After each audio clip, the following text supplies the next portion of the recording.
Put a little bit of the rub, nigga, I gotta be safe. Let's get to sports talk. All season, the National Basketball Association, the Minnesota Timberwolves rested D'Angelo Russell on Sunday, and the NBA fined them a whopping $25,000. Jalen, do you think this will dissuade teams from resting healthy players moving forward? No, it's really head-scratching by the ball club, and here's why. Earlier in the year, Doc Rivers was talking about his team load managing, and he said the wrong thing that kind of wasn't in line with what Kawhi Leonard said, and their team got fined.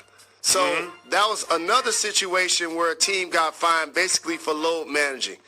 Here's the reality of it. Teams encourage it. Players want to do it and acknowledge and accept it. So you can dress it up any way you want to. The bottom line is players today don't take pride in playing a full schedule. No. And realize you can still get paid for those games when you also realize all the media does is count rings and achievements. You're like, well, you know, it's a Wednesday night. You know, it's February. All people are going to do is judge me on the playoffs anyway. So now all of a sudden that trickles down from the elite players in the game to all the players in the game, to where you have a team like Minnesota who's been in the lottery perennially, basically. Yeah, they made the play.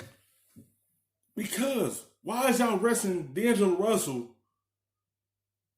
Y'all ain't going to the playoffs this year.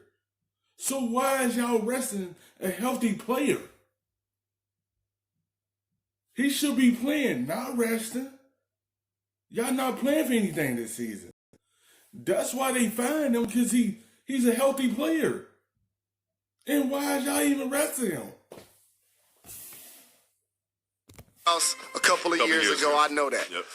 But for the most part, a team that goals aren't happening this year. Karl Anthony Towns is dealing with some injuries. You just add D'Angelo Russell, who's an all-star with New Jersey, got traded to Golden State, got traded to you, and then you cheat the fans by not playing him when he's healthy.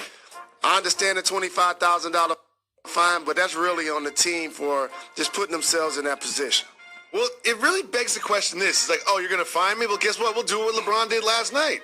We'll just pretend, make up some injury that maybe you have or maybe you don't have or maybe everyone's got banged up a little bit. So how can they stop teams from just associating resting players with injuries? It's a difference between LeBron resting and D'Angelo Russell resting. They resting LeBron because they ain't going to want to run him out. They ain't going to want to be able to tire him out come playoff time, because even though he's still playing young, he's still up there in age, they want to make sure that he's well rested in between this time, because when come playoff time, they want to have 100% LeBron James. That's why. Yeah, they can make up some injuries, but they just trying to rest him up because they know what they had in front of them. They don't want to tire him out this early. They want to make sure they manage everything for him and have him resting. T-Wolves, y'all's a lottery team. It's no reason for y'all to be resting him. It's a difference between the Lakers and the T-Wolves. Lakers going to the playoffs. They not. They is heading to the lottery and drafting. And y'all resting him for no reason. You're not putting that toothpaste back in the tube, because the public a lot of times designates if that's acceptable by their favorite athletes. And nowadays, the audience feels like it's okay to take a day off. They have bought into that theory. I, don't want to show my age and say, oh, back in my day, fans and the players wanted to show up for work. Just do and it. I wanted Just to do have it. a consecutive games played streak. Now it's, if I was him, I'd miss a game too. It's it's weird because now we have this privilege to believe that the players should be able to be around the league 15 or 20 healthy years, where that's not usually how this sports thing works. You're playing against the best of the best. Everybody dreams of this dream. If you're there for 3 years, you're lucky. If you're there for even more of that, you're even fortunate. So now that teams and players have found loopholes to elongate their careers, I can't be mad at it. Jalen, I just want to point something out here. Do you know who doesn't load manage? Jalen and Jacoby. You don't see us taking shows off. You don't see me going on vacation. You don't see me calling in sick. We'll be here every single day at 2 o'clock on ESPN2. Moving on.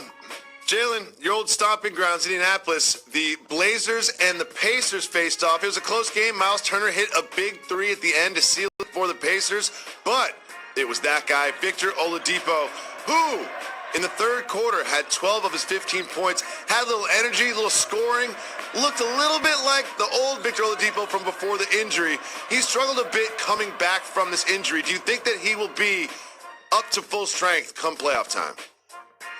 Well, you'll know when he's back because you saw that last layup for Victor Oladipo. When he has his bounce, that's a bang bang Siegel Street right there. That's not a layup. That's somebody want to jump up if they want to, you're gonna get banged on. That's one of those. I remember sitting on the baseline when Michigan was playing at Indiana, and he went. When you had that injury and you sit out the rest of the season of last year, and then you sit out half of this season, it's going to take time for him to get his basketball shape. It's going to take time for him to get back to his all-star form. He's going to have to take them steps to get back to that. He's going to get back to that because when he continues playing these many games and leading up to the playoffs, he's going to be back into that form. That's all. It's not just going to happen because he stepped out on the floor. It takes time to get back to what you once was. Coast to coast and got one of those right in front of me. So that's when he's back. Indiana are amongst a couple of teams that to me are clearly not the Bucks, who've distinguished themselves as the best team in the conference. The Celtics to me have slotted themselves as second, and the Raptors play the hardest, and they're the defending champions. After that, the Heat, the Pacers, the Sixers, it really depends on matchups, in my opinion, if those teams really going to have a legit chance to advance, and injury. And so now that he is back, hopefully he can play at a level that puts them in position to meet their goals. The Pacers are a little bit tricky. Like they were really, after the All-Star break, they lost some games, and they've been kind of hot lately. It's just hard to tell who they are, but they will be a hard out come playoff time. Thanks so much. Stuffing them shits in the safe. Got me a spot out the way. Nigga just trying